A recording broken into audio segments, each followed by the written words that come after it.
Selamat pagi, Bapak Ibu Saudara, sehat selalu dan di dalam rencana Tuhan. Bapak Ibu Saudara yang dikasihi oleh Tuhan Yesus,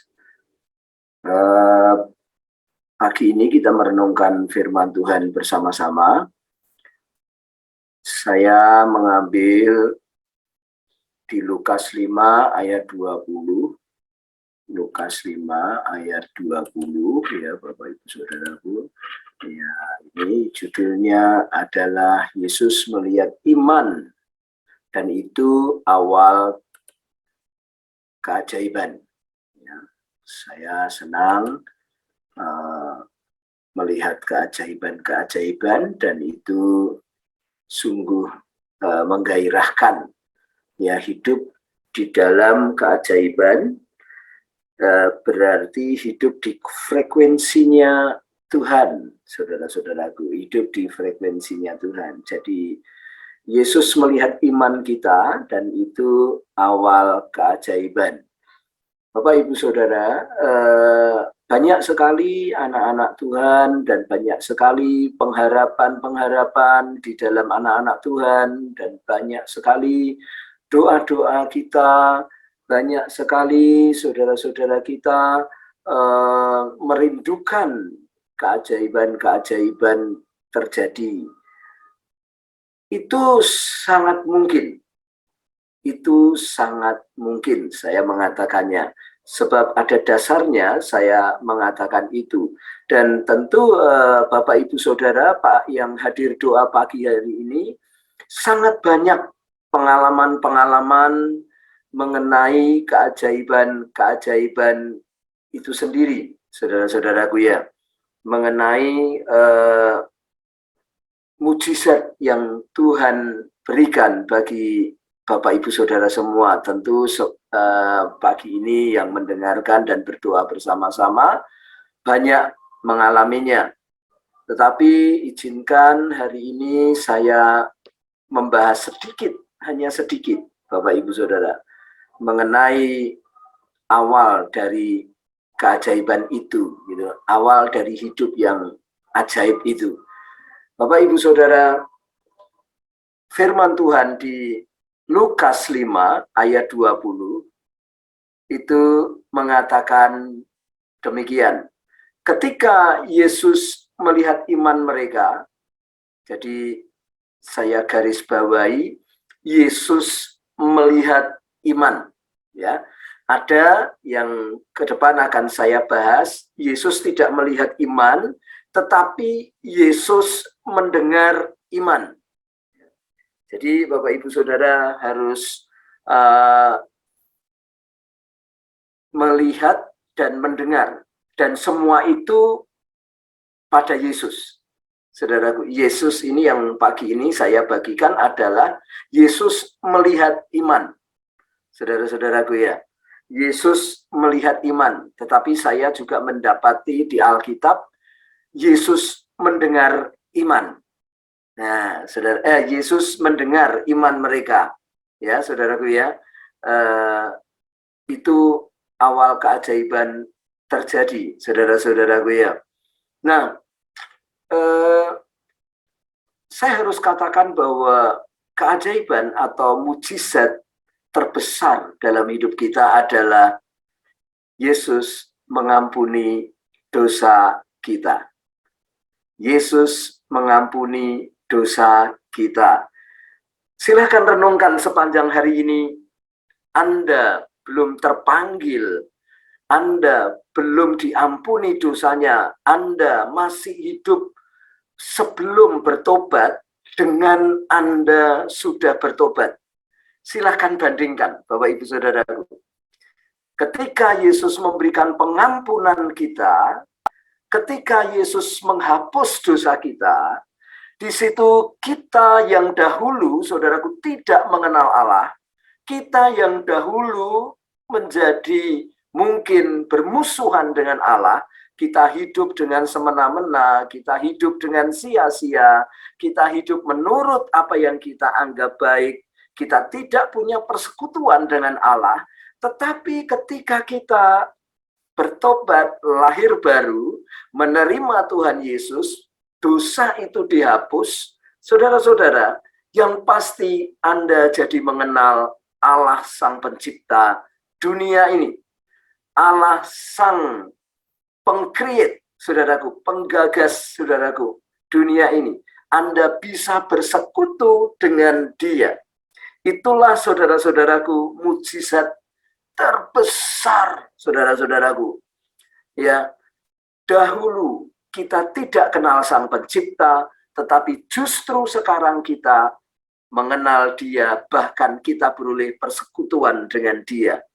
Allah yang suci itu kita dapat temui tanpa batas, bahkan kita boleh memanggil Allah kita Bapa, kita boleh memanggil Allah kita Romo, kita boleh memanggil Allah kita Bapa, kita boleh memanggil Allah kita seperti kita anaknya. Saudara-saudara yang dikasihi Tuhan, bukankah itu keajaiban paling besar? Saudara-saudaraku, lebih dari kebangkitan orang mati. Justru dari situlah pintu keajaiban-keajaiban yang lain terjadi. Oleh karena itu, saya memberitahukan kepada Bapak Ibu Saudara semua, mukjizat terbesar yang dilakukan oleh Allah Bapa kita sekarang adalah mengampuni dosa kita. Saudara-saudara, adalah mengampuni dosa kita. Tetapi Bapak Ibu Saudara, ada berkat-berkat lain selain dari itu. Karena persekutuan dengan Allah yang maha kudus itu, yang maha suci, yang maha mulia, yang maha dahsyat itu menghasilkan keajaiban-keajaiban.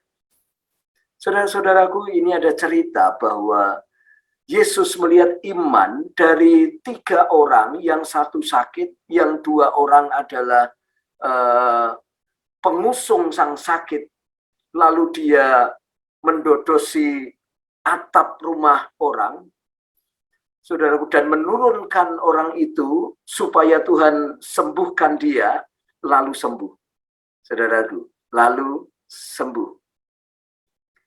Saudara-saudara yang dikasihi Tuhan, mari kita lihat satu persatu. Tetapi ingat baik-baik, Yesus melihat iman, saudara-saudaraku.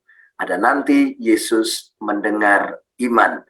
Tetapi saudaraku, saya menekankan supaya Yesus melihat iman di dalam hidup kita. Ya, yang pertama, Yesus melihat iman. Yesus berkata, ketika Yesus melihat iman mereka, ketika Yesus melihat iman mereka, saudara-saudaraku, jadi yang dilihat adalah iman. Apakah kita memiliki iman? Ya, iman adalah dasar dari segala sesuatu yang kita harapkan dan bukti dari segala sesuatu yang tidak kita lihat. Mungkin Anda belum melihat saudara-saudara keluarga Anda datang kepada Tuhan. Mungkin Anda belum melihat RT Anda datang kepada Tuhan. Mungkin Anda belum lihat saudara-saudaraku, engkau punya pengharapan-pengharapan ke depan. Tetapi yang jelas, perhatikan dan pastikan saudara Anda punya iman. Karena suatu saat Anda berjumpa dengan Tuhan, dan Tuhan berkata, dosamu sudah diampuni. Keajaiban itu terjadi. Saudaraku, ketika Yesus melihat perbuatan, dia melihat, dia mencermati, dia memandang, saudaraku, bahwa imanmu betul-betul kamu kerjakan, bahwa imanmu betul-betul kamu lakukan, saudaraku, bahkan menerobos atap orang pun dilakukan. Yesus berkata, hei saudaraku, dosamu sudah diampuni. Saudara-saudaraku, mungkin sekarang kita tidak ada lagi hal-hal yang berdosa, yang maksud saya dari Anda pribadi berbuat dosa. Tetapi mungkin ada konsekuensi dosa dari atas. Saudaraku, ada akibat-akibat. Tetapi ketika kita punya iman. Iman timbulnya dari pendengaran dan pendengaran firman Kristus, dan Anda melakukannya. Suatu saat Yesus berkata, "Hei saudaraku, dosamu sudah diampuni." Dan keajaiban itu terjadi. Penekanan saya adalah, apakah Yesus melihat kita mengerjakan yang kita percayai? Apakah Yesus melihat kita berkata-kata tentang iman itu? Kalau Anda berkata-kata tentang iman itu, saudara-saudara, 1 Korintus 4 ayatnya yang ke-13 itu mengatakan, roh iman itu sama seperti ada tertulis, aku percaya, maka aku berkata-kata. Kalau Anda percaya, saya percaya, roh iman itu adalah Anda berkata-kata, saya berkata-kata. Nah, saudara-saudaraku, mari kita lihat, saudara, dalam hidup kita, adakah kita punya iman yang Yesus bisa lihat? Berarti kita sedang mengerjakan itu. Saudara, hasilnya adalah dosamu sudah diampuni, kamu dipulihkan, kamu di-treatment kembali, kamu di-treat kembali, dosamu sudah diampuni. Saudaraku, ini ayat ditutup dengan pertanyaan, statement orang Farisi dan orang Saduki. Mereka tidak percaya. Saudara-saudara, dan mereka ini yang bertiga ini, Yesus sedang berdebat dengan mereka. Dan di situ, saudaraku, Yesus mengetahui pikiran mereka.